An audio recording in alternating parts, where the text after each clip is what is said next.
This is kind of like the whole pre-plant fertilizer process we do in our vegetable garden. We want to go ahead and put some fertilizer down. That way we've got some nice nutrients in the soil. What's up, Lazy Dog fam? Hope all y'all are having a wonderful day. It is Wednesday, January 3rd here in South Georgia, and on today's video I figured we'd do a little figging around. I want to give you an update on our baby fig trees here in the greenhouse, show you how those are doing. Then we're going to talk about some winter care strategies for fig trees, talk about some housekeeping items that we're going to be doing over the next couple weeks as we prepare for some new growth, which will start pretty soon. So let's start out by seeing what we've got going on in the greenhouse here. You can see I've got it sealed up on the ends there. That way we can keep it nice and cozy with all these freezing nights we've been having. And because we've had so many freezing nights, I've been having to run the heater quite a bit. I use this little electric rig right here on any night when it gets below 50. And then on nights when we get in the 30s, I have to ramp it up a little bit, crank up the old propane Mr. Heater. So our little baby fig trees are hanging in there. They're not growing quite as fast as they should be because it's been so cool, but they'll get there. So almost all the trees you see in here are ones that will be available on our website at some point this year. And then right here, these ones with blue tags are new to me varieties. Got about 60 or more varieties here. So we'll be increasing the varieties in our orchard significantly later this year. So pretty soon we'll start taking some of these baby fig trees and stepping them up to our 4x9 shipping pots so they can get a little bit bigger, get a little nicer root ball on them. Some of these brown turkeys that I started first got a pretty good little root ball in these little 2.5-inch pots. See if I can wiggle that one out of there without damaging it. There we go. See, pretty nice little root ball on that one. That one's ready to be stepped up. But some of the others that we started just a couple weeks later, like these LSU gold trees here, they look good, but still a little ways to go on the root ball. You can see I'm just kind of holding it together there. We don't have a really nice root ball yet, so not quite ready to step those up. So due to the cooler than normal winter we've been having down here in South Georgia, we're going to be a little bit delayed as far as making varieties available on the website. I had hoped to do that sometime in January, but it may be more like early February. If you want to be the first to know, go to our website, lazydogfarm.com. Join our email newsletter list there. That's where we'll announce variety availability first. We'll of course mention it on these videos, but if you want to be the first to know and make sure you get the varieties you want, join that email newsletter list. All right, now let's talk about some winter housekeeping things we need to do for our fig orchard, because believe it or not, these things will be budding out pretty soon. A lot of times we start getting new growth in late February. The good thing about fig trees, as opposed to some other fruit trees, if they do start budding out early and we get a late hard freeze, doesn't really affect the production. Might stunt the trees back for a couple weeks there, but we'll still get some nice fig production. So we've got all our fig trees pruned as much as we want to prune them, and we covered that on a couple videos a while back. Well, I might have just misspoke there. I said all the trees. We still have that one monster brown turkey tree that I need to significantly prune back. Gonna have to get the chainsaw to do that, and when I do it, I'll be sure to show you all. But anyways, now that all our trees are pruned, we've got several things we need to do while these trees are bare and a lot easier to work around. So the first thing we need to do is check all our irrigation, because over time, as we're walking around these trees, picking figs, pruning, we might knock out some irrigation fittings or have some irrigation fittings go bad on us. So we have this mainline tubing here, same stuff we use in our vegetable garden, running all the way down each of the rows in our orchard. And then punched into our mainline tubing, we have these 1 gallon per hour emitters, little piece of spaghetti tubing, and then these little angle stake drippers kind of hold everything in place. What happens sometimes though, as you see here, the tubing comes detached from our little stakes here. So in some cases, we just have to come in here and reconnect this, stick it back in the ground. That way our water goes where we want it to go. Now these little Irrotech drip emitters work pretty well and seem to hold up pretty well, but every now and then I'll have one blow out or stop working, probably because I've stepped on it at some point.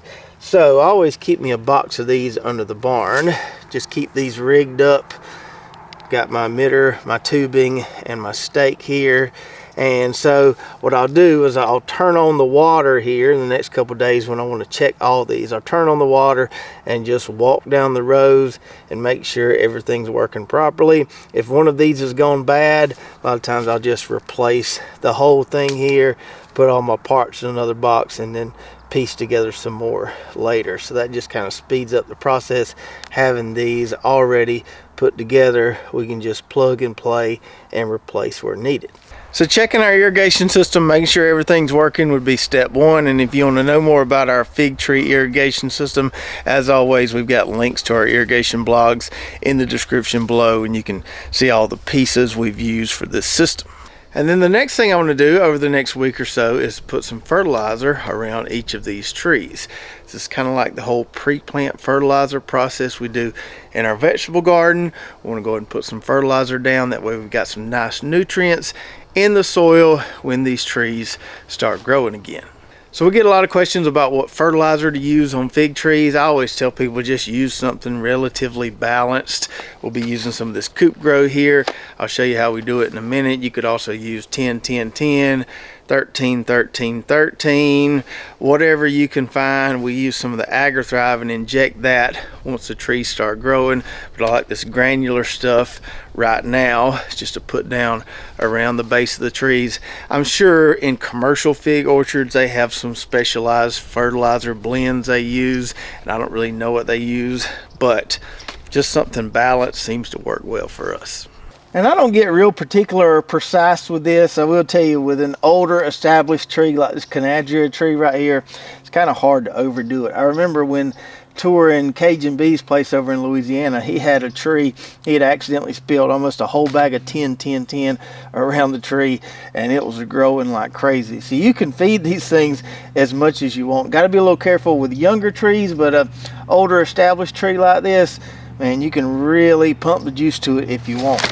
So what I'll do is just take some of this coop grow here, and we'll just kind of sprinkle it around the outside ring of each tree. A lot of folks will talk about what they call the drip line, which is kind of the perimeter around the tree where the branches extend out. So you don't want to put it all right at the base of the tree. Just sprinkle it around the outside, however much you want to use on an older tree like this. You're not really going to hurt it by feeding it too much.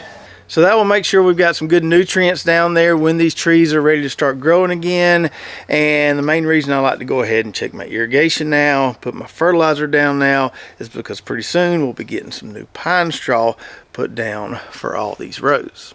Now, I have in the past done all the pine strawing myself, but I've got a guy who brings a crew out here and they can do it in a matter of hours where it might take me several days. So it's more cost effective to let them do it, get it done fast. They'll bring a truckload of pine straw out here and they'll have it done in no time. It'll look nice and neat, but we want to make sure we do these other things before we get that fresh new straw put down. And then the last thing I want to do with these trees before they start growing again is something to help minimize the rust a little bit. So down here in the hot and humid south, rust on fig trees is about like death and taxes. It's going to happen.